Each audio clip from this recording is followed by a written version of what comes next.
Welcome to Music Career Radio. I'm your host, Nani Noam Vazana, and my guest this week is Adrian Adi Parzentny. My guest is actually a specialized sound engineer. He lives in his studio. His company is called Hit the Road Music Studio, and he literally travels in a caravan with a lot of sound equipment all over the world. He's currently living in Morocco, what you will soon see as what I think is a sauna, really. And we will discuss how to get home remedies for recordings and the best out of your live sessions in any circumstances. As you know, all work on this podcast is done voluntarily, and we collect donations for scholarships for independent musicians. So if you would like to endorse a musician, please visit our website, ydiymusic.com/donate, and make a contribution. And if you are a musician and you would like to apply for a scholarship, go to the same website, ydiymusic.com/scholarship, and submit the application form. You could also send a direct PayPal transfer to to paypal.me/Noam Vazana. Hey, Adi. Hey, how's Welcome. going? It's going well. How are you? Doing excellent, doing excellent. We are 2 hours behind, so I just woke up, did all my stuff, and I'm very happy to be on your show. Thank you so much. Thank you so much for being on my show. And how's life in the sauna, as I can see behind you? The sauna is our lovely camper, our mobile recording studio, and the life is just it's so joyful and adventurous and incredible. It's an incredible life in our tiny sauna. Yeah, it sounds like a lot of fun. I've seen some photos on the internet from the location that you're at in Morocco, and it looks like a dream. Do you know Sinai in Egypt? It's the peninsula. I didn't made it there when we were close to it, but I Mhm. heard it's a dream place in Sinai. It it is, and the photos I've seen on the internet from where you are right now remind me a lot of Sinai. So Oh maybe wow. you're actually in paradise. We are because the beaches are empty at the moment, Right. and it's a tiny village where we are in Sidi Kauki, so there is a lot of freedom of movement, and we really appreciate it. Fantastic. So you're not under lockdown like most of us. No, no longer, no longer. Hmm.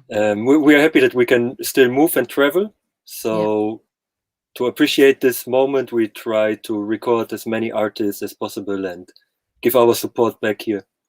Well, while you're doing it there, or do you mean you connect with people through the internet to do the recordings? We have a healthy balance between commercial projects and local artist support. Hmm. So the local artist support now it started that people write to us and sending us demos like, "Hey, can you record my band?" or "This is our music." Sometimes we are reaching out to bands locally as well. Yeah. We got some people here on the list. And for commercial projects, it's going all online over the internet and word to mouth. Like people that worked previously with me recommend new friends, new musicians, and Yeah. it's working pretty well. Touch wood.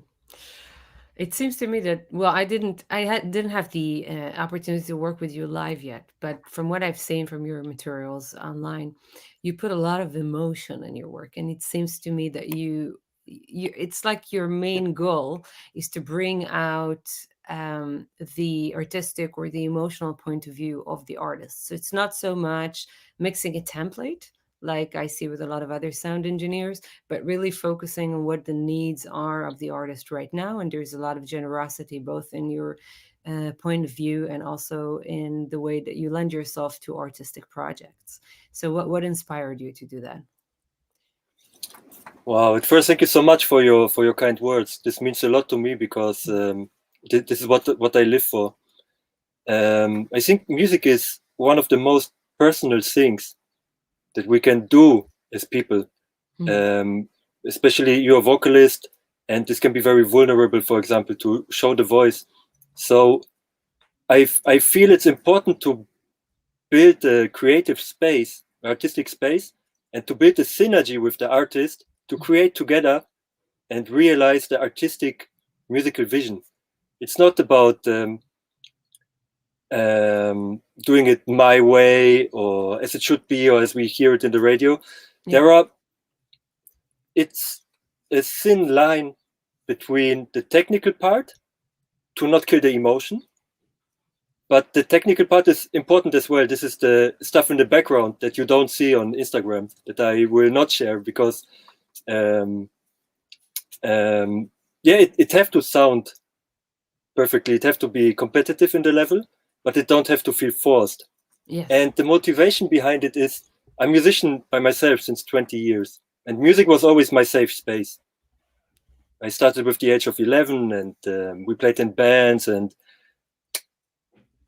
I was 7 days per week in the rehearsal studio, just recording with bands and playing with bands, writing songs.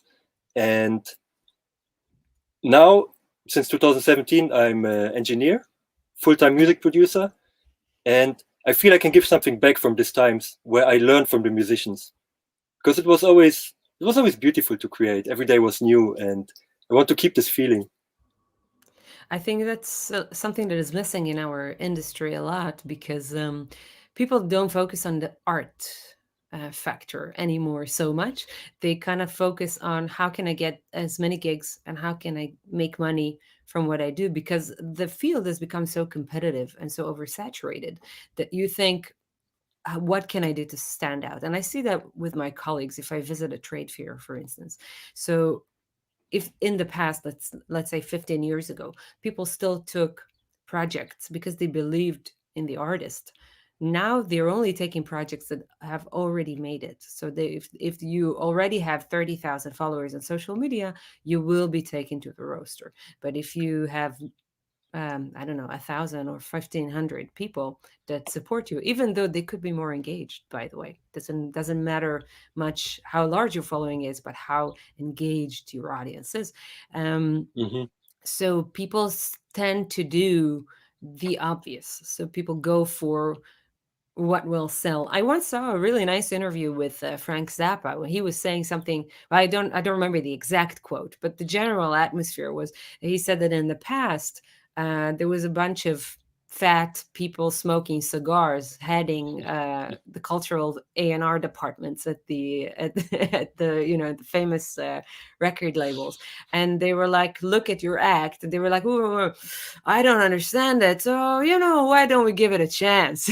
you know and then they would choose 20 people like, well, 19 of them had no success at all, but then one of them would have so much success that will pay for the other 19. And then today the record companies, they pay a hipster that's only been 3 to 5 years on the market, and he's like 25, is sometimes younger than you, and he meets you for an audition, and then he says, well, I don't see any money in it. And then the whole Mm-hmm. notion is, I'm going to predict what the audience would like in 3 years, and not the other way around. Not let the audience come to me, I will come to the audience. And then the whole um, role of the record label industry has changed. So now they are not serving the audience, but they are telling the audience what to listen to.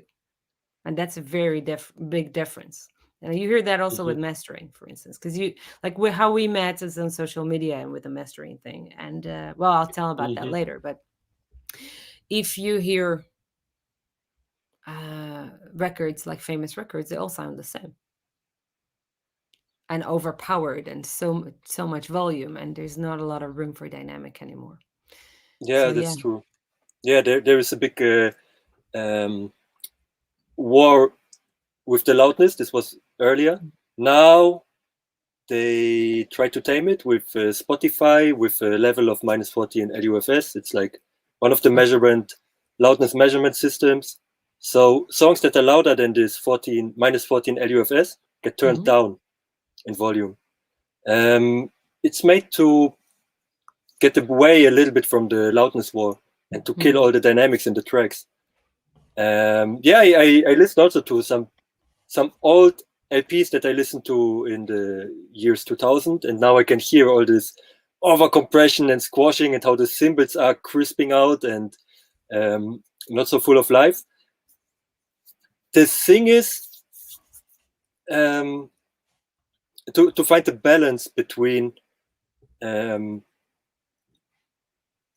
how to say it, that it still sounds commercial, because you want your tracks to stand out musically but also sonically. Yes. So when they are lower in the volume and your track is in Spotify, after let's say after Beyonce, you listen to a track from her, and then comes the artist track that I produce, for example, and it's drastically lower in volume and not squashed. People will notice it, you know. I Yeah. mean, many people will just push up the volume if they really love the track. This is something we should not forget. But sometimes I get also masters or even mixes that are already squashed to death. So Really? yeah, it's crazy with distortion. So what happened Whoa. is when the tracks are too loud and put into a compressor in the last stage, all the transients start to distort. So there is a point where I can't do anything, where I go back to the artist and say, hey man, turn off the compressor, and we will just enhance it sonically and not Yeah. just push it in the volume. So it's always important to find the balance in between it, like technically, and that it still sounds, that the life is still in the record. Yeah. Dynamics. I guess that's a part of life, right? We don't see a lot of that in all fields of life. So not only with music, people don't put a lot of emphasis on the subtleties anymore. Definitely. Um, a lot of musician sound engineer relationships tend to be complicated, especially when it's a live situation. I had so many times that I came into a venue. Well, I have very sensitive ears, so if you see my monitor right now, like feeding into my headphones, it's on level Mhm. 1 out of 10. Oh wow. Yeah. So like I'm like for me, it's like the noise is an issue. So then I come to the venue, and then I we do a monitor check, a live check. And Mhm. on the stage, the monitor is already set to 5 or 6, right? So I asked the guy, would you mind turning it down? And he turns it up. I was like, yeah, man, I asked you to turn it down. And then he replies with, but I already turned it up. What do you want? Are you deaf? It's like, no, I want it down, softer. I was like, what? Softer? Nobody asks this. Exactly. that, that's an important thing, because I think too often this gets too automated. Whatever job we are doing in life, we are going into automation. We hear what we want to hear, like you are asking to put it lower, to put it softer, and Yes. automatically, yeah, I will push it up already, no problem. You know, like um, I try to avoid it. Like as I said at the beginning, every day is new for me, and every Yeah. artist is new for me. It's maybe it's also the experience, because the experience that I had in life, to be grateful for making this job that I'm doing now. I wake up every day and I'm just happy that I have now 2 LPs to mix and still 5 singles and new people are Mhm. writing. I'm grateful for this. Yeah. And this is incredible. This is the biggest gift that I got in the past years, because before, as a musician, I was always, it was like I had my job. This was like the old mindset that I cannot make a living with the music. Mhm. So I always had a job, and after the job, I went to the rehearsal room. I party Mm. until 4 a.m., and at 6 I went back to the job. And this went on and on and on. And as you can imagine, this don't go well in a long time. Yeah, No you gotta sleep, and focus. you Yeah. gotta focus. You gotta focus, and I'm grateful now that I jumped in full time into this, and also with the decision to become a music producer, because it's for me a blessing to work with people on their music. I'm Before I was known, I just played in punk rock bands, metal bands, heavier bands, but I love all kinds of music. I traveled a lot already since 10 years. Me and my girlfriend, we are traveling, and I played with the Sinti and Roma musicians, learning Nice. how they are playing the rhythms. I played with people in Turkey, in Georgia, in Armenia, and I always loved music in general. But when you're playing in a punk band, you will not play cumbia, for example. You know what I Mm. mean? And as a music Sure. producer, I feel now I have the freedom to work with all kinds of music that interest me. Because I'm not a music judge. I enjoy music, and in every piece of music I try to find what is making this piece so special. And Nice. alone this attention brings me happiness every day when I'm working. It's incredible. And Fantastic. yeah, and what is very inspiring at the moment, the Al Schmidt passed away with the age of 91, Oh, one of the biggest producer and engineers in the world. And I started to dig into more and more on the interviews and all the videos and listen all the music that he recorded, that he produced, where he had his fingers on. And what I saw, even with 85, in the videos, he came into the studio, making some jokes with people. And as soon as he started to record the band, like when they made the sound check, full concentration, full concentration. And nice. he did it his whole life. And this concentration reminds me a little bit of a meditative state. So Yes. even working on the music gives me the state of meditation and full concentration. What helps me to get the best out of the music, to focus on Mm. it and really get the essence. I think it's a very special state that you reach when you play music. I have that when I play live. Um, it's a state that you don't think about your choices. So it's about being in the moment. And Hmm. then that's what I love so much about live performing. Well, maybe it's a bit notorious to say, but I'm not a big fan of studio recordings. Not because I don't like to listen to them. I love listening to them, but I don't like recording them because at the moment that I make a recording, I have to finalize that song within that point of time. So this will be the infinite performance of this song from that moment on. So people will remember that moment and they will not remember the song. They will only remember that reference moment that I Hmm. had specifically in the studio after doing 4 takes, you know? So it's not like it doesn't feel alive. It's very rare that you can capture a very alive moment in the studio, especially now when you record everything with overdubbing. So when I record Hmm. an album, I try to record as many things live as possible at the same time, like simultaneously. But Hmm. also, if I do a vocal take, let's say that I overdub later on, I do the entire take. So then I don't take punch-ins and auto-tune and all that shit because Hmm. it just doesn't feel right. And It's, you don't need it. Your voice is incredible. So there is thank you. no autotune you have to put on it. I love the point. I love the point. Absolutely. I love to look. Capturing sound is not just putting a mic there and get the right tone. It's capturing an emotion. And when you can capture the emotion and this moment so that the artist is happy at the end, this is all that counts. Yeah.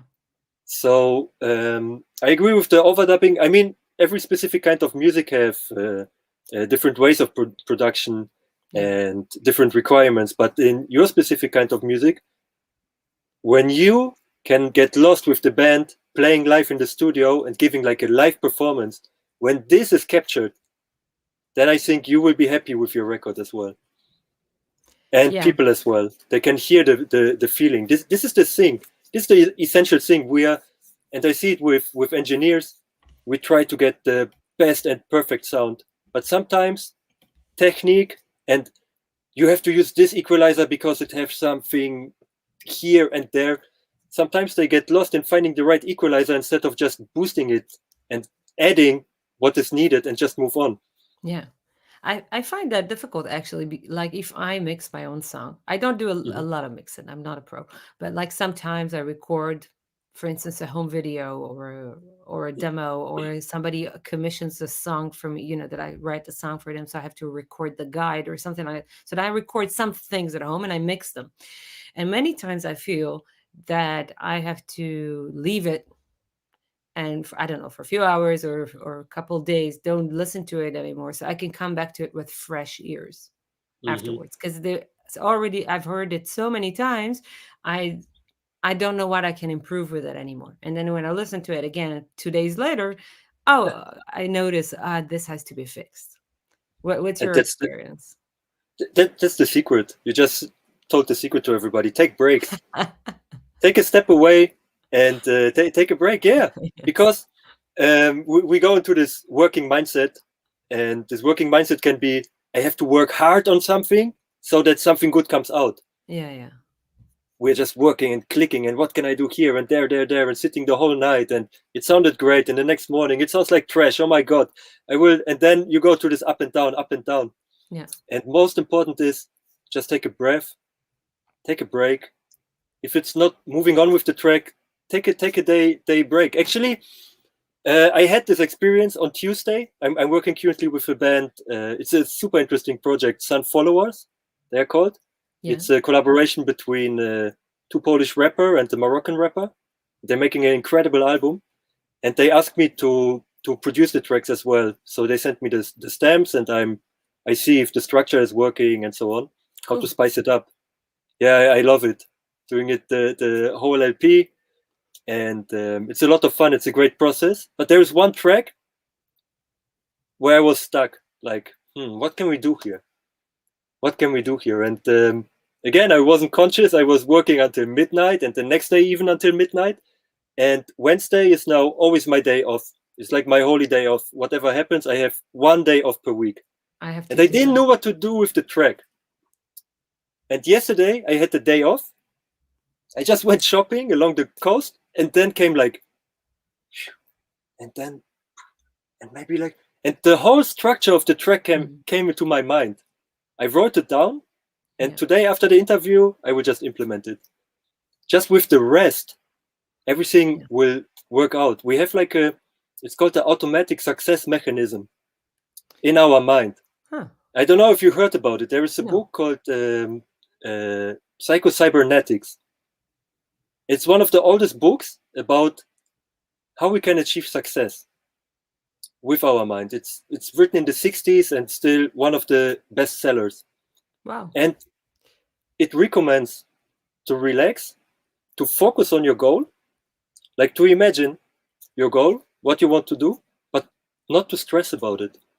Like just sitting there and clicking and forcing it, just to take a step back, Hmm. rest, and move on in the next day. Things come automatically. Our mind will guide us towards a goal. I know it's not a very scientific explanation, and the book is fat. I think there are 500 pages, but this is like the essence: to not Yeah. stress about things, to not overwork on things, give it some air to breathe, and then the songs will breathe as well. It sounds to me like perspective. Perspective. Yeah. So it's Yeah, that's a good probably word there to it. is rest as well, but it's probably also a lot to do with perspective.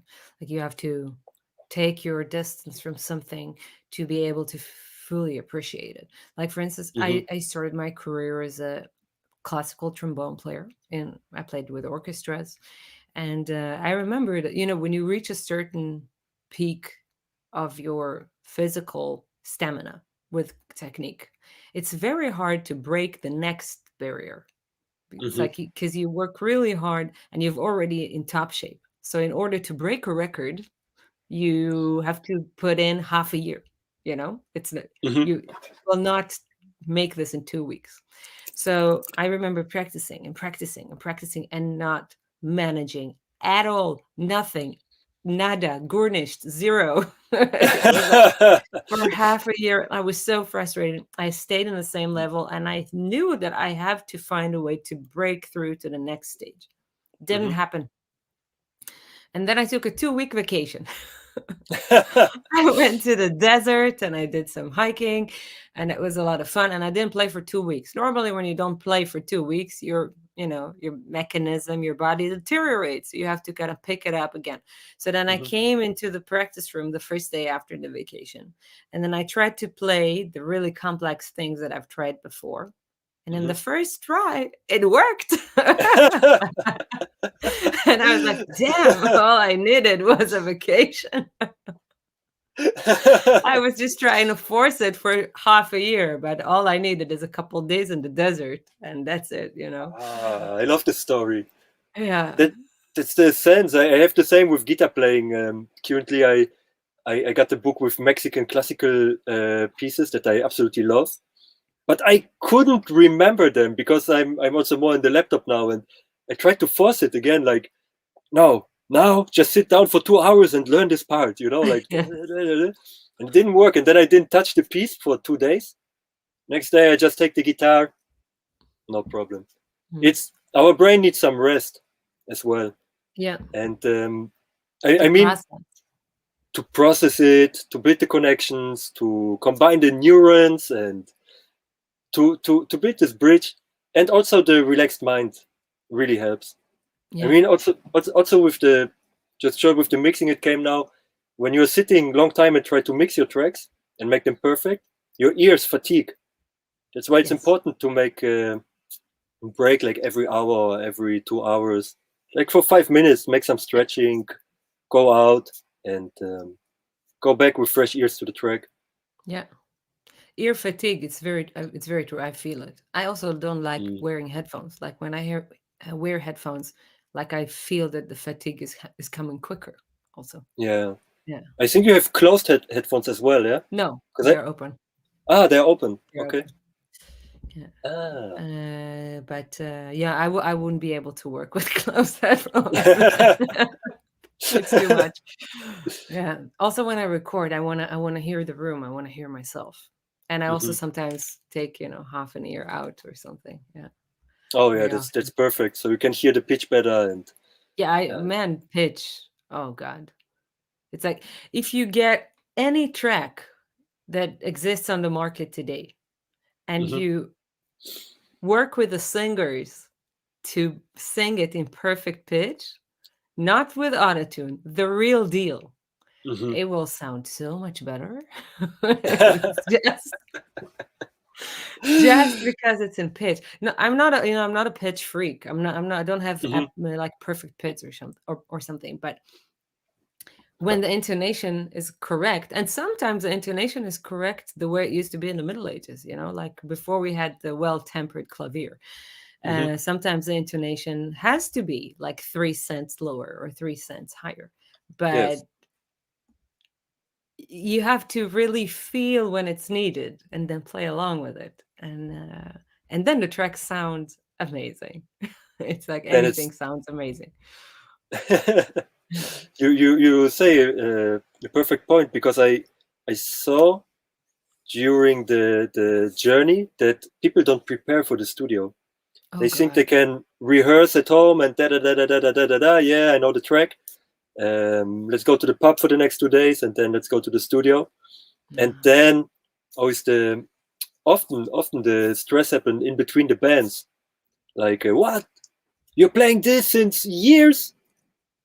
It's. I think when a band is well prepared for the studio, it will sound better. And Yeah. I don't believe in the.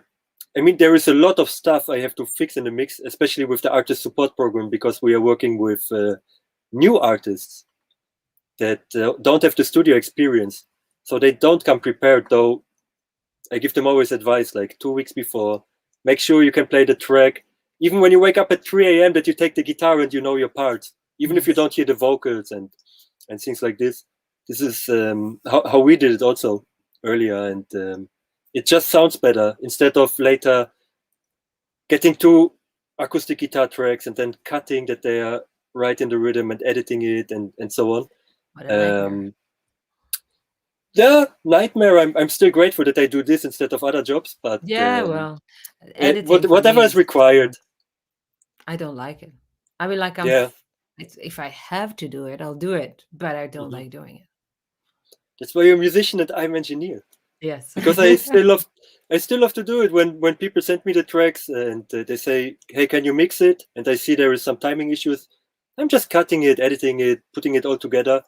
But I think in general, like the best records come with the the best sounding records come when the band play live together and when they are able to play live together. Oh my God, then you have the energy, then you have something very special. Yeah. And I love also the bleed in the room, like not that everybody is isolated, just that they are even in the same room. This gives so much more power to the track. If you record the sound of the room. If you record the sound of the room and the bleed from the other instruments. But how do you mix each instrument if you have a lot of bleed? That's the thing. The magic happened in the recording stage, and this is what I could learn during our recording journey, how microphones work, when to choose the right microphone for the right situation. Interesting. Recording is where everything starts. If the band is on tune, as you said, that they can sing in the pitch, that they know when to get few cents off the pitch, get the right mics for the right source, and with the bleed, later the engineer have to hear what he is recording, and not like, okay, press play, and then we are done by 8 and can go for some pizza or whatever. Just really listen and see, okay, maybe I can put the mic more like this, and I get the right bleed from this instrument to this one, and they will glue together. It can go to the point that you just need one equalizer or two equalizer or a compressor or whatever, that you don't even put like 8 or 10 plugins there just to make it sound right. So actually you do most of the work while mixing live. So basically, well, in the recording stage rather than later on. Exactly. I like that because it comes across the same wavelength as my perspective as a musician. When you nail the track and you do it very well, there are not a lot of corrections afterwards. And that's why I like preparing. And, because like in the past, when you recorded on tape, you had a limited amount of tape and you had to nail it. You had to be a good musician. Today, you can just say 3 words and then sing another 3 words and punch it in. And it's like, what the hell? Where are we going? Like this compilation. But to be fair, I agree that the musicians now, that the musicians earlier knew their parts, how to record them, because it was one edit on tape just took like 15 minutes, 20 minutes. It took a long time, to put it back and so on. So nobody wanted to be the person that needs to be edited. Yeah. But they had also something like pitch correction in these times, and they did a lot of edits.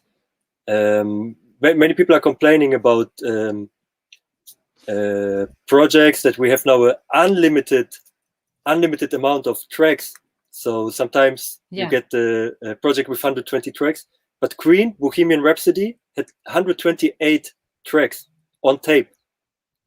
But then most of them were used, probably. I think they used, I'm not sure what it was, 24 channel, I think, but what they did, they recorded 24 channels and then put them on one channel on another tape and then recorded again. And they had so many multi-tracks, like in the Pro Tools session now. This is something they use all the time, and I'm happy because I wasn't in the tape times. Yes. But I'm still looking for a studio that let me in to make a record on tape. So I wrote with some people in France. They invited us because I want to learn about the process also, where the idea for the DAW came from, for Pro Tools and so on, to really, really appreciate what we are having, that I can travel now and record and work on all kinds of stuff. Yeah, luckily we're in the digital age in that sense. So you were saying before that you like it when the band is prepared when they come to the studio. How would you recommend young artists or beginning as far as studio time to prepare for their recording? I would say rehearse every day, meet every day, and play the same songs and listen to the rest of the band. Let's say a rock band. Make sure that you have a good sound in the rehearsal room, that you can hear everything, because usually the drums are loud, so the guitar player get louder, After the one guitar player get louder, the other guitar player want to be louder, then the bass want to be louder, and so on. And it turns up, and nobody can hear the vocals. And to really make sure to hear each other during the rehearsal, and to get to know your parts, that you can play them blindly, even without the vocals, or a scratch vocal. This is also possible that somebody get the scratch vocal on the headphones and then overdub to it. That the parts are sitting, that you go at least 1 week in advance, every day, 2-3 hours, rehearse the songs, so you can play them blindly, and this will make your performance better. I mean, this is not the guarantee when you go to the studio that you nail it directly, because you're excited, everybody want to have fun, everybody want to have a good time, and but you give the space for maybe some new creative decisions during the recording phase. When you're prepared, like when you're prepared and you can nail your parts, maybe some better parts even come during the recording phase. And instead of using the time and spending a lot of money on trying to nail it, you can create even more. So this is, I think, the number one tip, just to be prepared. So basically practice and mix yourself in the rehearsal room. So don't try to be loud, but try to hear the song the way it will be recorded. Exactly. And listen to the other guys. Listen to, when me as a guitar player, I played always the lead guitar. I wanted to hear what the rhythm and bass is doing, how they are driving this track, and how can I add with the melody something to it. And then with the rhythm guitar, like, what is he giving me? It's like a canvas that I can paint now with my guitar solos or with a melody or whatever. Is the melody, is it still effective? Do I still like the song after a week? Yeah.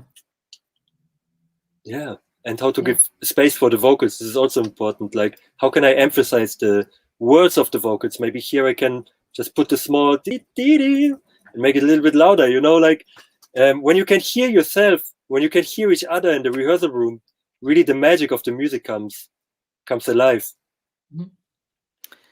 When you're with a band playing live or in the studio when you're recording, do you sometimes have to deal with ego issues on behalf of the musicians?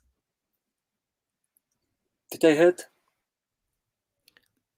I never, since the past 4 years, I never had a bad situation in the studio. That's amazing. No ego issues, no nothing. We're talking clearly at the beginning. I'm doing client calls. I'm doing meetings with the bands before we record. We go through the whole process, recording process, and we are building this safe space. Fantastic. Where, it's beautiful. I mean, we had a record session for vocals, for one vocal, and it was a 10 hours day. And 10-hour vocals? Yes, 10-hour vocal. Wow. It was not continuously. I think we had 14 takes at the end, full takes, and we could comp the best out of it.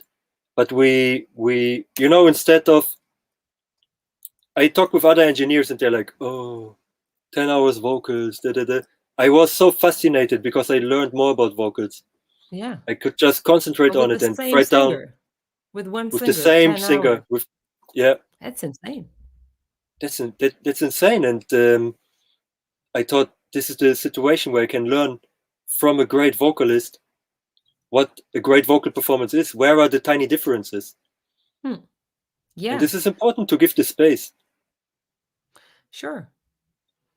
Yeah, but I can't imagine 10 hours. I've done crazy things like 7 hours before, but it was a stretch. It's, for me, yeah. I prefer, if I do vocal recording, not to do more than 2 or 3 hours. Because you think it sounds good, but it doesn't. It's not great. It's good enough. Between good enough and great, there is a huge difference. There's a huge difference. Yeah. There's a huge difference. And the thing is, when somebody is singing 2 or 3 hours, a live show is 45 minutes to 1 hour maybe. So if a singer is 2 hours in the studio, this is just exhausting. When you sing over and over and over again, 30 takes, how do you want to do it and keep the voice beautiful? Yeah.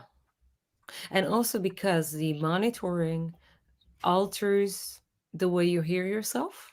So you, when you sing acoustically, like if I teach, or I'm conducting a choir, it's Mhm. easy for me to sing for hours because I hear myself acoustically.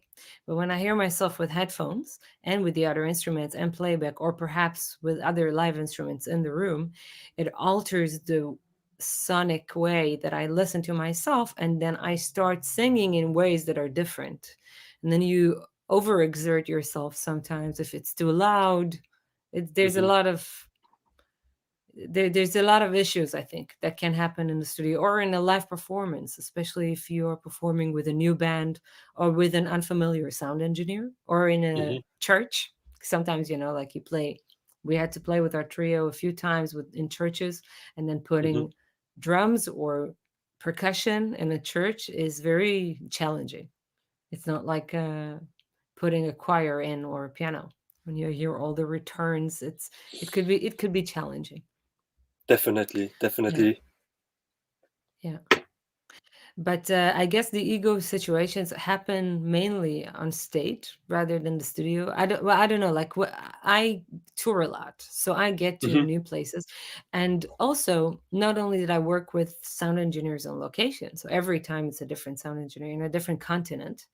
Then also I hire local musicians in the countries that I travel to, because otherwise, if you travel to the States and you have to get visas for your entire band, it's going to cost you seven Mhm. and a half thousand euros before you even start making money on the tour. So it's not viable. You cannot Yeah. take you, and you have to pay for flights and hotels and accommodation, all that stuff.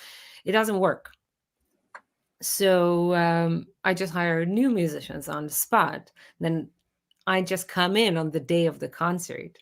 We have a very short rehearsal, like in during the line check, before the Mhm. performance. And then we go on stage. And sometimes because you don't know these people, you meet them for the first time. So you don't know who you're dealing with. So you come Mhm. in and then you find out that they thought it's going to be something else, or that you hired two people from different places, but you find out that they have something against each other and they don't like playing together, or like all kinds of weird things that happen in live situations. I Mhm. remember we went to India, and we played with an amazing sound engineer who is, by the way, now mixing the record, Camille Polycarp. And Oh, awesome. yeah, he's awesome. And my guitar player was having probably a nervous breakdown because of the jet lag or something. I don't know. But he started mouthing a lot of criticisms towards Camille during the live session, during the Mhm. sound check. And the sound check conditions were so difficult. It was 8 in the morning because it's a huge festival, so you have to come in and we were jet lagged. So we flew Mhm. for 14 hours to get there. And then we slept 3 hours. And then we went on stage at 8 o'clock in the morning. It was already 38 degrees in the Ooh. morning. And it was on a mountaintop with no shade. There was no shade on the stage. So we were Mhm. in the sun. Camille was mixing in the desk. He didn't have a shade either. And he was mixing, I think, 13 bands in the same day. Wow. So running from place to place, making sure that everything works right. And then my guitar player picks up the monitor on the stage and just puts it elsewhere. I was like, I want to play here because I have to be in front. And it's like, are you seriously saying this? What is going on with you, man? So he didn't really listen to, like, me and the drummer were trying to convince him, man, it's 13 bands playing, you can just come and move the monitor. And then he started also arguing with, I brought my own microphone from home and I want to use that microphone. And the Mhm. engineer Mhm. is explaining to him, listen, we're playing outside, your microphone is omnidirectional, we will not be able to use this outside. Yeah. I was like, no, it sounds better. And he was really insisting. And at some point, we just said, okay, well, whatever you want. Mhm. And then I went to Camille and said, I apologize for my band members. There was a long flight. There's a lot of things that happen. You don't know what's happening at home. Maybe he had a fight with his girlfriend. I don't know. Something has happened for sure. He's not like that normally. I apologize. Exactly. um can we make a compromise? Why don't you let him use his microphone so he doesn't explode, and just put a DI as well? Like, then we tell him we do the DI and the microphone. If it sounds good on stage, great, we keep the microphone. If not, we'll just use the DI. And this little solution just solved the whole thing. And then everybody became friends again. Hmm. But the fact that he was so open to hear this and to act, on the go with solving the problems and being nice and never losing face is like an amazing experience for me to work with him. And I don't experience that very often. So mainly when you Mm. come up with a suggestion like that, somebody will get defensive. It's like, don't tell me how to do my job. Oh, But he was super receptive and open, and I'm grateful to have had that opportunity to work with him. you're really blessed with this. I love Yeah, this story. Now I remember I had also some situations like this, and but you see, I even forgot about it because it's not personal. It's nothing yeah, against you. You need the compassion. You need to understand, especially. I mean, as engineers, we are working with probably the most interesting people on the world, with artists, yeah, and there is a lot of emotions, creativity, a lot of traveling. Being a musician, this is hard work. Traveling here, traveling there, yeah, sometimes playing 3 gigs in 3 different countries in 3 days. And yeah, the last thing is, yeah, you need to. The last thing is to teach somebody a lesson. Nobody needs this. This will yeah. kill the whole flow. That's And true. I, I feel when engineers lose their mind, they are overworked. They are not taking care of themselves. Sure. They take stuff personally. As soon as we start taking stuff personally, maybe 9 out of 10 people are cool, or situations are cool. But then this one situation come when you lose your nerve, and this is even this one situation when Yeah, you lose your nerves as an engineer. This is not acceptable. You have to learn how to make boundaries, but rather you have to learn to be solution orientated and compassionate to really yeah, understand the artist, what is behind. There are needs and wants. Yeah, somebody say I need this, but they want something else. Maybe they want safety. They want whatever. This is one of the concepts of nonviolent communication oh yeah, by Marshall Rosenberg, and I learned a lot from this. I'm also from a social sector, so I went especially to a school for pedagogic, and nice. I worked also with them. I worked with autistic children, Oh yeah, I did that and too. you did it too. Wow, Yeah, that's fun. They're so full of that's love. so full of love, Yeah, so full of love, and you learn so much, not about them, but about yourself and about what's absolutely. going on.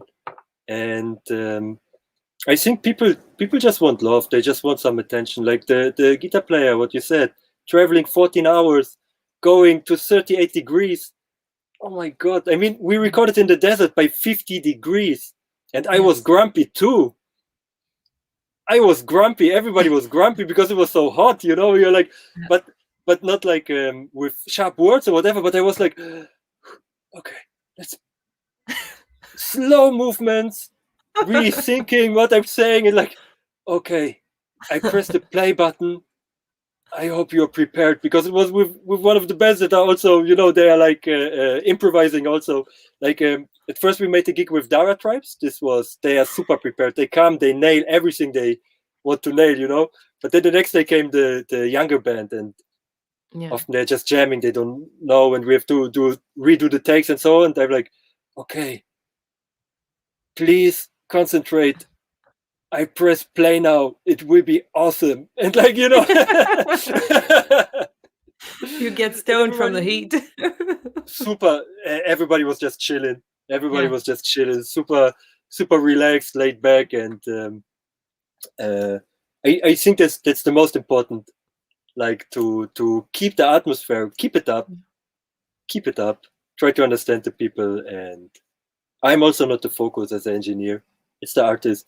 if the artist want, I like what you said with the DI box and with the condenser. Um, this is a really good solution, just to give the option. You can't Yeah, teach people on the spot, because often exactly. people are also looking for unloading this energy somewhere. So you don't want to be in the way. Yeah, yeah, exactly. Sometimes they want to just take off some of the pressure or the anxiety they're having, and you're just in the way, so it's not personal to you. I Exactly. find that as an artist, especially as a traveling artist, you have to have a lot of patience for these kind of things, because people Hmm. have a lot of issues with their life, and they think that when they go on tour they will run away from them, but the problems keep on following wherever you go, and then it's where it explodes, because you can't deal with it anymore. You've reached your quantity, your capacity. So Exactly. yeah, people will let it rip. But I used to have a joke. I still do that sometimes with a friend of mine. She's a press promoter, that we say to each other in secret, like when you go on tour, the musicians leave their brains outside of the tour bus. Once they collide with the tour bus, they're like not there anymore. And you become a mom, like especially if you're a musician, like a female musician heading Yeah. a male formation. Like for them, it's not normal. So the first few weeks are like tense. What will she think about me? And then a Hmm. couple months later they start telling fart jokes, and and telling me things like, oh, I scored with all these ladies after the show. It's like, do you think I'm someone else? Why are you telling me this?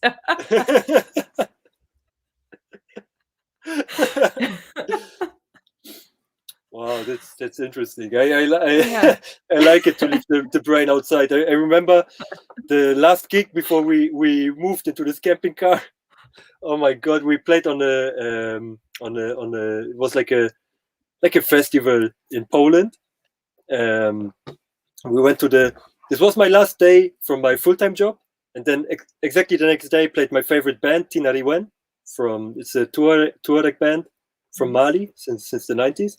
And then after the show we went into the tour bus and went with the guys like 650 kilometers. And I was on Tinariwen, we had good conversations about life, the music was really deep. And in the moment I was there with the guy with Dushek, 23 years young. First time I wasn't a driver. I'm like, Dushek, we got to party. I just left my brain outside the tour bus and we party for 3 days. And when I came back, I really realized a lot of stuff. I, And I'm since then, so I'm such a party pooper. I don't go out after the show. Like I mean, like maybe like I will do a meet and greet and I will talk to the fans. But right mhm. after I'll go to the hotel and I'll continue working. Like I would still work for 2 hours, planning tomorrow's itinerary and making sure that nothing breaks on the way. And the guys would go like until 5 a.m., do whatever they want, not show up for the cutoff at 9 o'clock when we have to leave. Mr. Mhm. Flights because they're drunk. It's like, hello, guys. This is a job. Woo.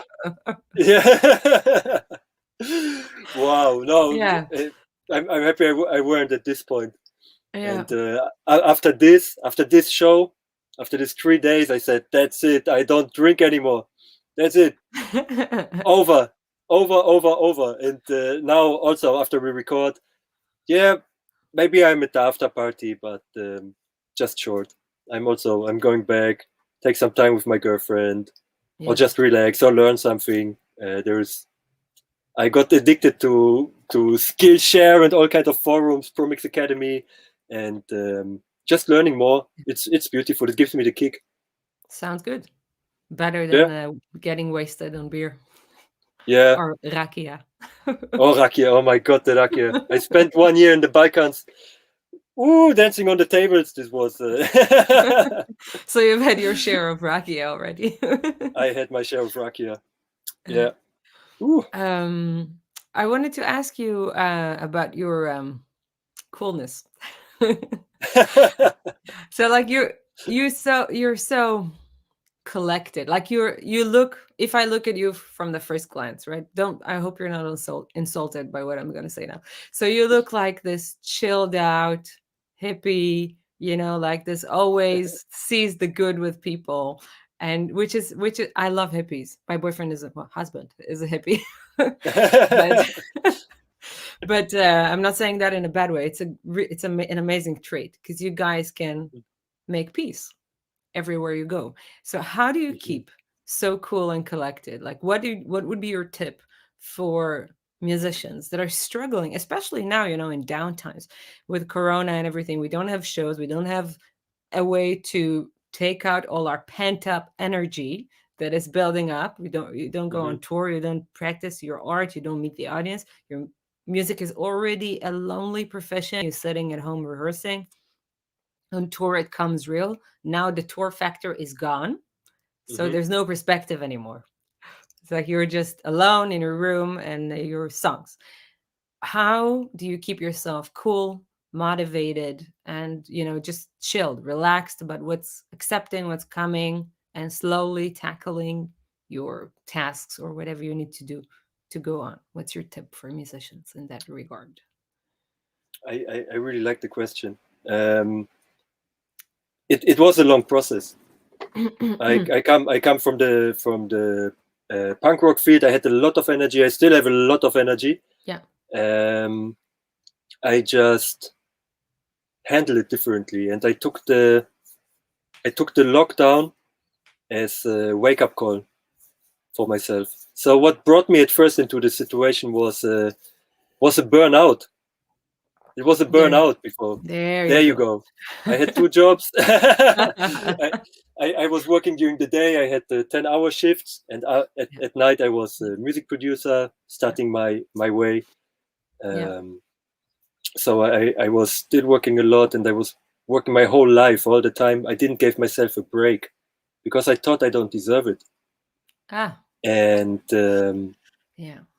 during the journey, to Morocco in October 2019, we started to leave everything behind us. Me and my girlfriend moved into the camping car, start this journey, and I was still looking for happiness outside.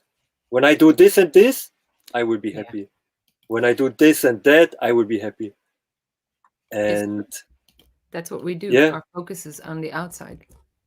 our focus is on the outside and to stay distracted. I'm now on tour. I have the best time of my life. I'm now partying for 3 nights in Berlin. I have the best time of my life. I'm doing Yeah. this. I'm doing that. And I started with the project. We were working. We were working a lot, 10, 14 hours per day. I was mixing. I was learning, educating myself, doing the marketing, doing this. I went exactly the same way, like with my previous job. I Yeah. was working all the time, and I didn't had the.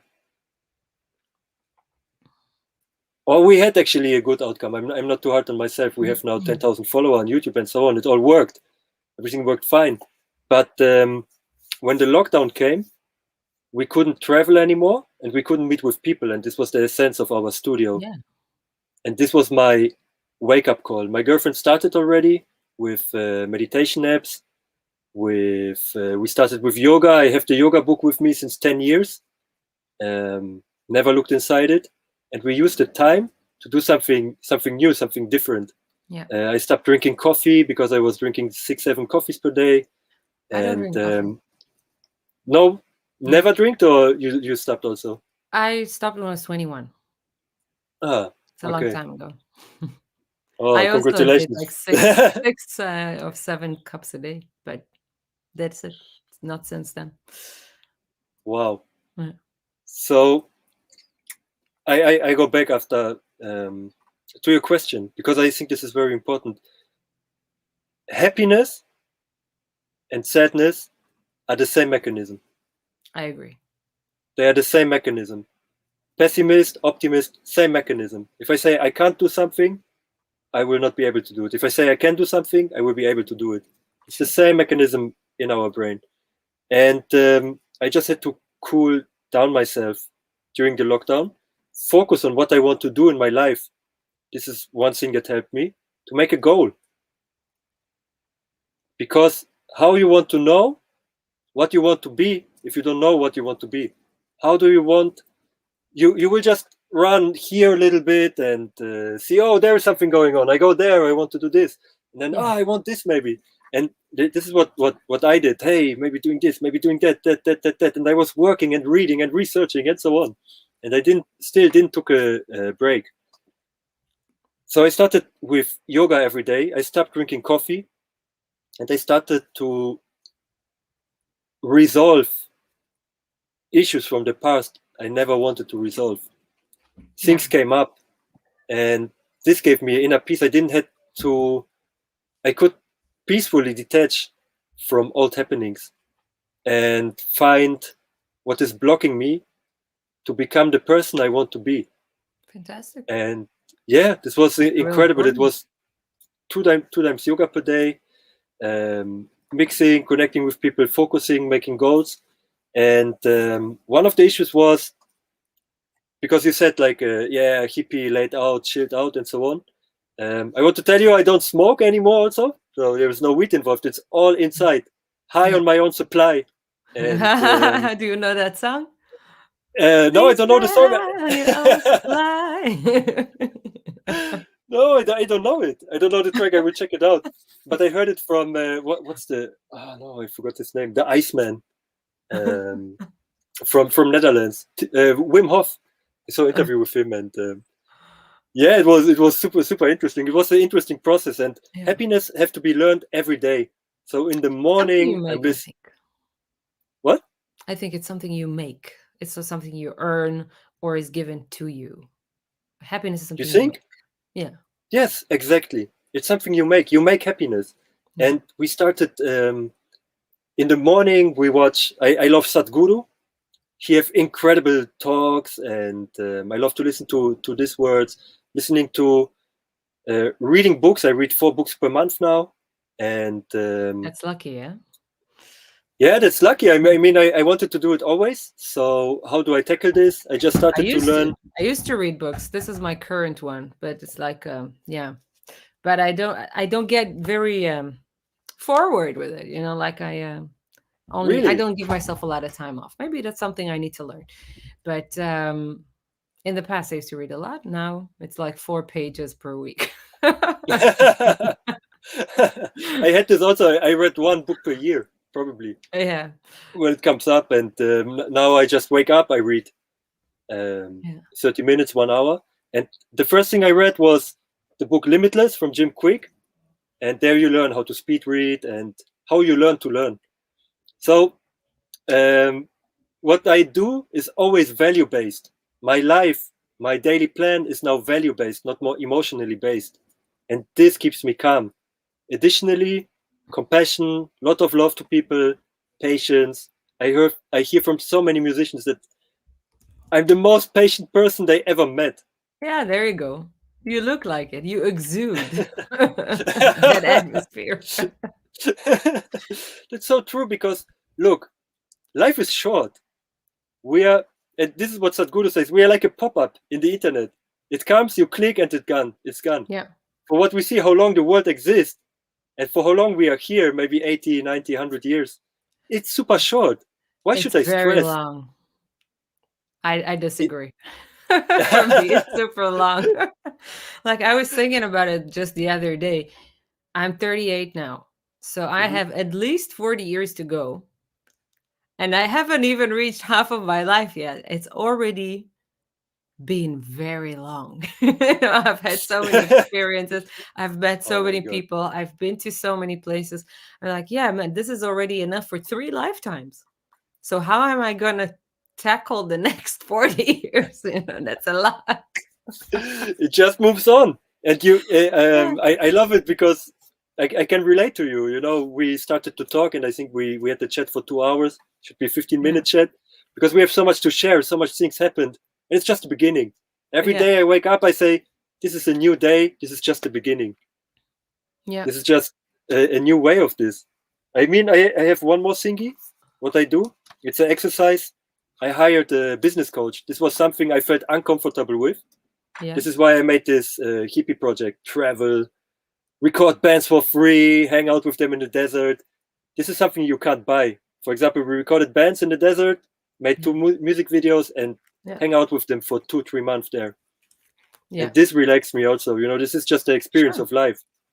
But when the lockdown hit, I didn't have any money because I didn't earn money. And this was a limiting belief again that I shouldn't earn it with my art.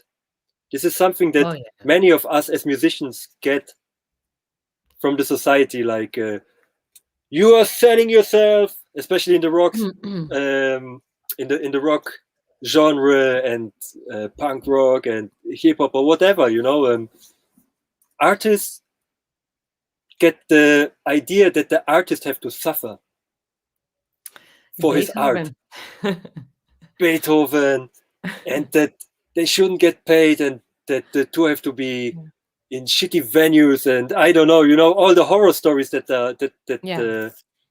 that we get implemented as artists and that we also believe.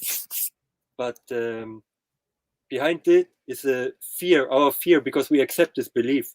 And I had to get rid of this belief. So I made it with meditation. I made it with yoga. I made it with being honest, with crying. I was crying to let old things go.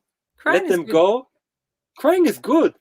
Make Yes. space for new things. Yes. And allow this all this space, allow this whole process allowed me to understand people more when they are stressed in the studio, where we come back again to the guitar player who were traveling 14 hours. It's hot. After you are happy with yourself and accept yourself and know that there are shitty days, then you can accept it in other people as well. So Sure. you're relaxed automatically. Automagically, how I say. Automagically. Automagically, it's just like this. And it's something that you have to learn every day. Yes. But that's maybe how we should call this podcast. Relax automagically. I like the idea. Yeah.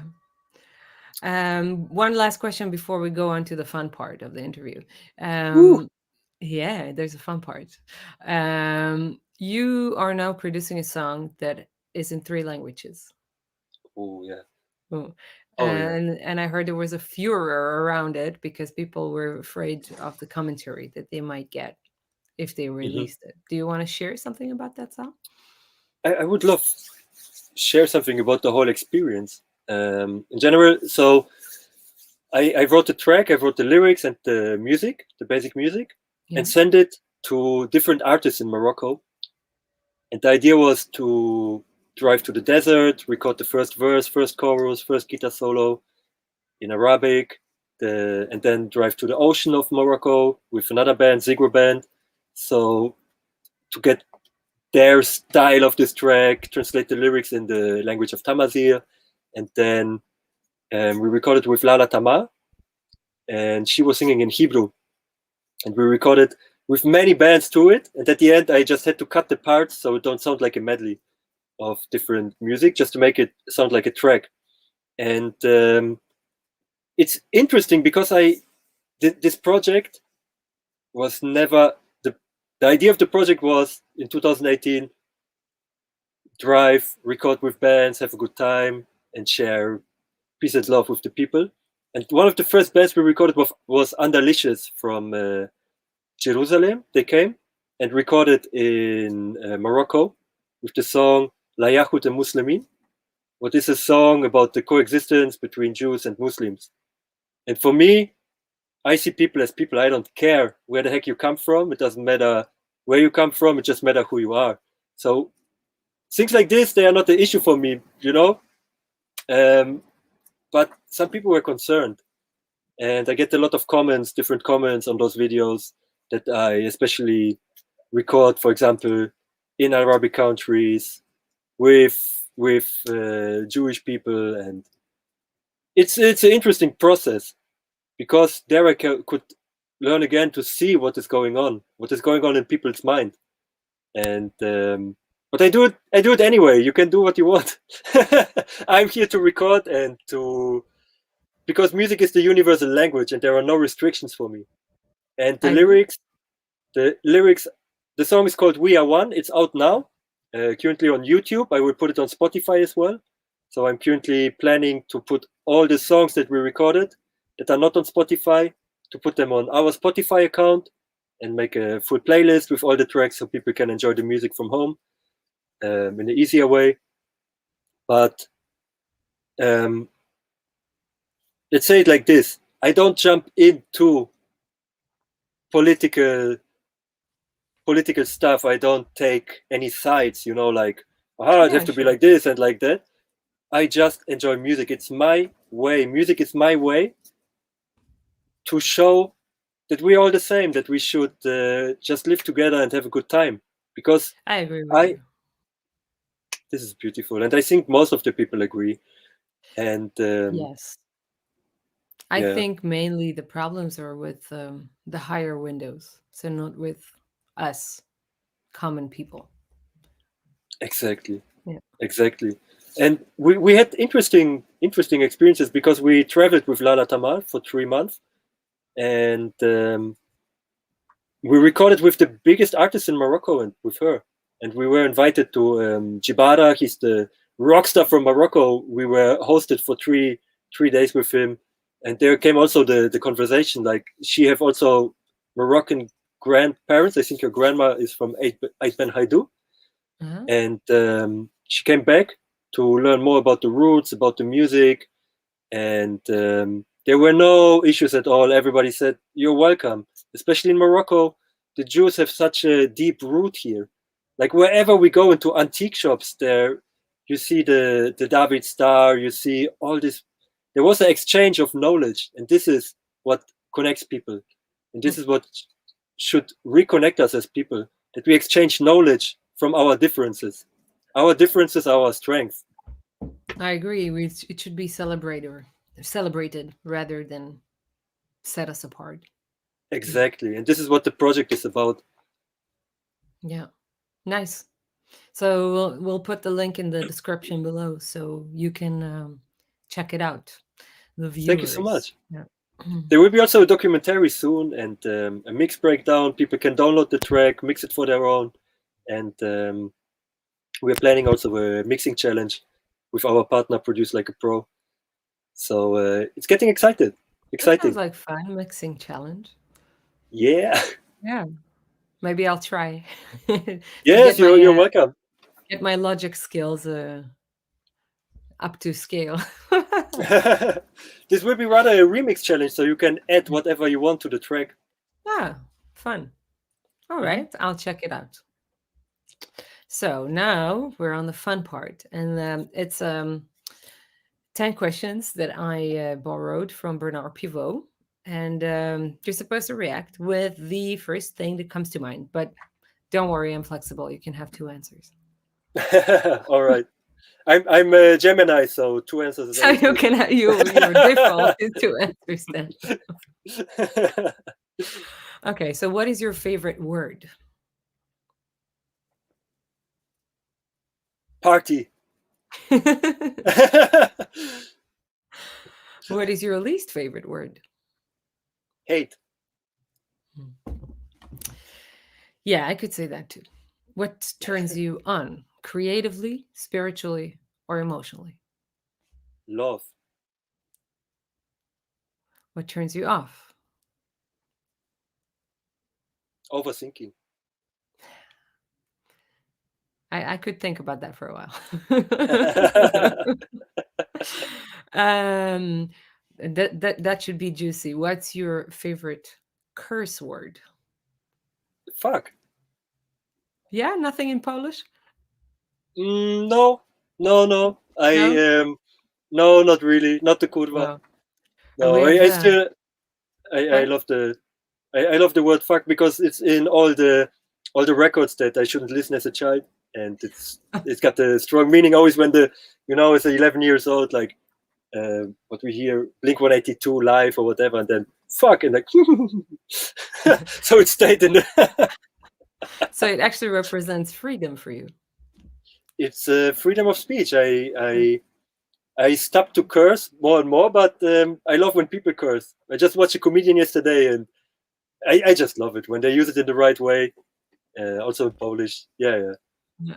I curse a lot, so it's a miracle that I haven't said anything weird during the podcast.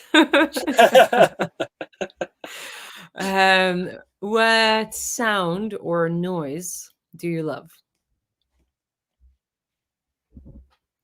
I love the silence of the desert. This is the very special sound I never heard before in my life. Yeah, I must agree with you. It's a great sound. Mhm. Yeah. What sound or noise do you hate?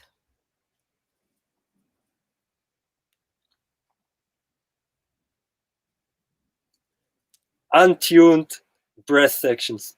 I get cool. Oh my god, when it's really too untuned, this is. I feel like give more energy, just a little bit, blow into this horn, Yeah. please. I was Yeah. when I was touring in India, so one of the bands that played in the festival where I was playing, the Jodhpur Reef Folk Festival. Um, it was a like a 40-piece brass band that was playing Indian music on the brass instruments. And Mhm, because they have their own system of microtones, mhm. they played all these microtones on the brass instruments. And I was losing my mind when I listened to it because it on one way it sounded perfect and amazing, and on the other hand, my Western ears were like, "Oh my God, it's out of tune." You know? So I was having an epiphany while having a nervous breakdown at the same time. This is something I love. I love Indian brass sections like Rajasthan Express, feat Shai Bansur and Johnny Greenwood, I think. Oh my god, this is so good, and I understand in the um, music played around the world, even when the guitar is out of tune or whatever, it's part of the sound. It's Yeah. part of the tune. In the desert, when we recorded first time, I thought like, oh man, this is out of tune, and I said the session like, hey man, can you tune your guitar? And I learned that it's supposed to be like this, Wow. and this was an amazing lesson, and I appreciate it. I love it the way it is, but when it should, like American brass band, orchestra, or whatever, or a cumbia band, when it's like really, when you feel there is not the full power, the full heart in it, I something inside is like, Yeah. yeah. But the microtones, respect. I absolutely love it. Yeah. If you listen to shoro bands, they're like they're super in tune, and it's like, wow, perfect. Wow. Everything is perfect. Yeah. Hmm. And then you think that you are not worthy as a human, because these people play so well. It's like, oh, I can never compare. That's ridiculous. And here's the secret: you don't have to, because you are Yeah, you and they are they. exactly. We don't have Yeah. to compare to anybody. But we can get the like, hey, I want to be on this level. What do I have to do? What I have to Yeah, no, be? I don't want to be on that level. No. It's too surreal for me. It's too Mm, perfect. it's too I want perfect. to Yeah. have some mistakes. Oh, I love when it sounds perfect, but there is still some space for some creative, not mistakes, for some creative space there. It Yeah. have to be. It depends on which emotion you want to represent, like the Yeah. American brass bands, big orchestras. Ah, this is perfect when you're on a party and or at home. Sometimes lately I started listening Frank Sinatra also because of El Schmidt. I dig more into the music that he recorded, that he grew up with, and I enjoy it. Yeah. When I feel fancy, I turn on this kind of music that sounds just perfect. When I feel fancy. Yeah, It's one it's really funny. Like, do you know the series Friends? It's like yeah. this. I would never quote anything from Friends, but this specific moment, I remember that Phoebe said on one of the episodes that fancy parties are only fun if you're fancy on the inside, and we are not fancy on the inside.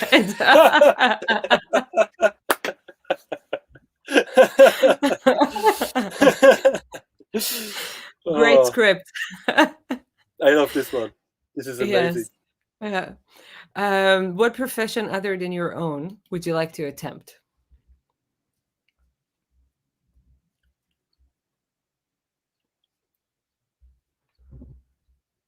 I had so many professions. I was jumping from job to job, and I feel I'm there where I want to be. Hmm. I don't want to search anymore any Yeah, other good. profession. It's a good Yeah, answer. Yeah. yeah. What? I Hmm? okay, continue. Go No, ahead. I can talk. I can talk and talk, and yeah, I'm Okay, there. Ikigai. I found my purpose after 20 good. years. Yeah. Yeah, good. What profession other than your own would you not like to do? All the other jobs I had before. Which are? I was working in IT security. This was my latest job where I had the burnout and everything. I'm grateful for the experiences, and it helped me to find what I want to do. And I don't Good. want to do them anymore. Like I think the worst was in the chemical factory where I was working 3.5 Chemical years. factory. Wow. Yeah, I was fixing the machines, and I'm a learned electronic. Wow. Like I can fix stuff. You have a And lot of patience, man. yeah, yeah, I love it. It's fine work, and it helps now when a guitar breaks in the session. Soldering iron, chop chop, fix it Solder again. the motherfucker. Yes, exactly. Sold this motherfucker, and then move on, plug it in. Exactly. Yeah. So I don't want to do these jobs anymore, but I'm grateful for the experience. Awesome. My Mhm. final question is my favorite question. If heaven exists, what would you like to hear God say when you enter the gates? You're welcome.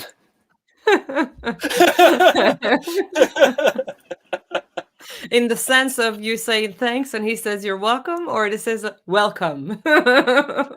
Welcome. You're welcome here. Come in. I think I have my heaven here on earth, and what would God say? What would He say if He exists in the classical? What would He say? Oh my God, this question is so good.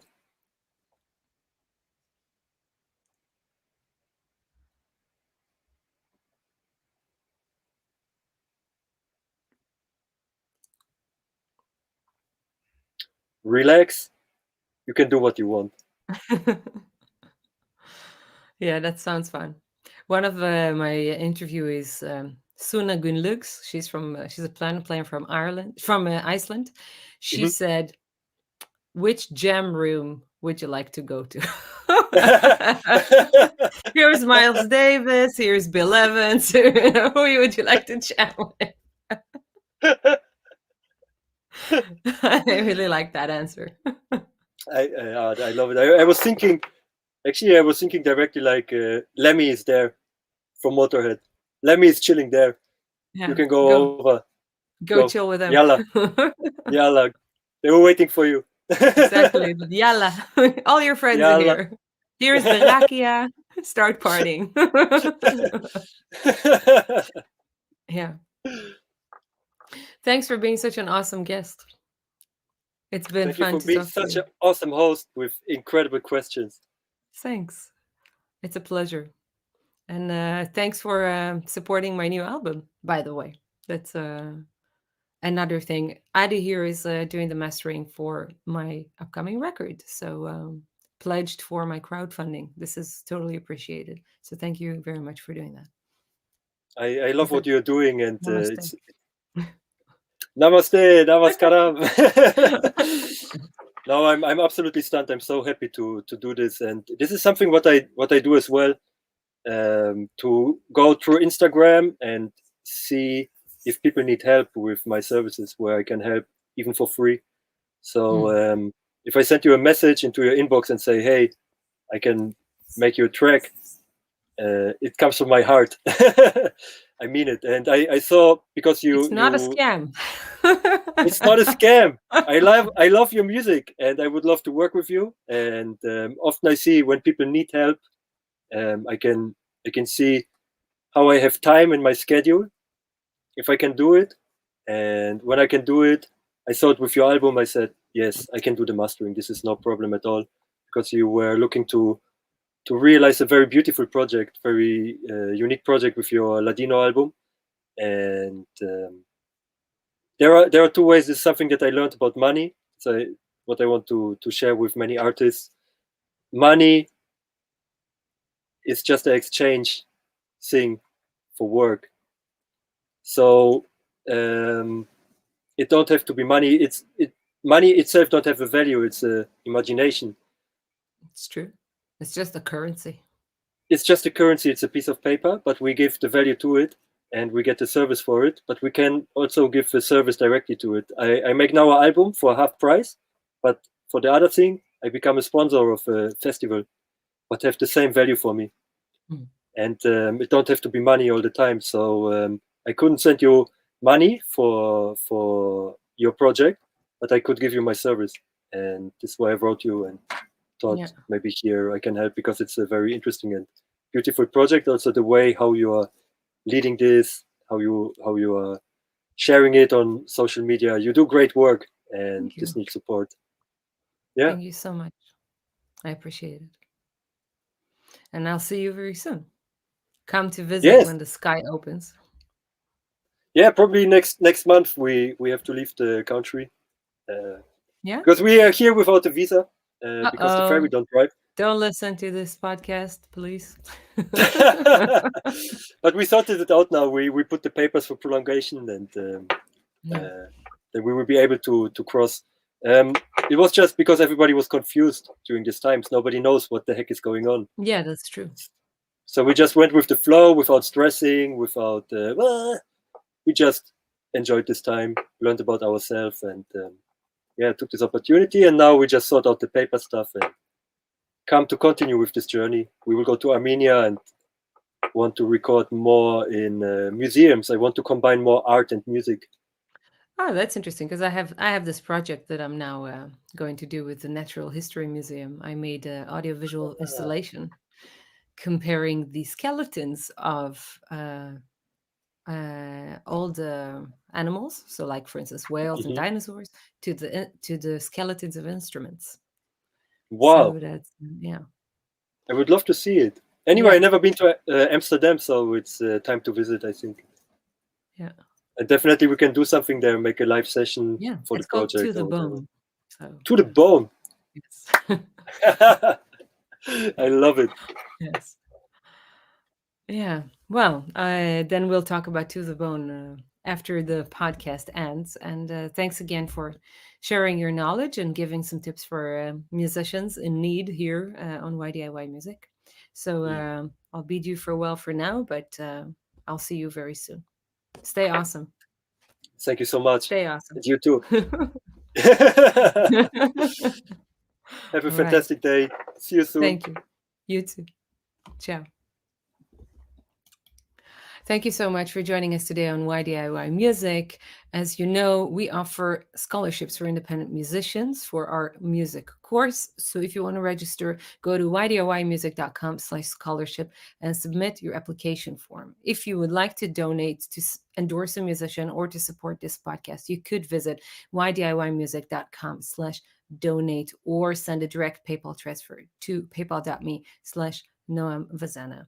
Find out on the newsletter that is coming out next Wednesday who will be the guest for next week. In the meantime, good luck, keep calm, and DIY.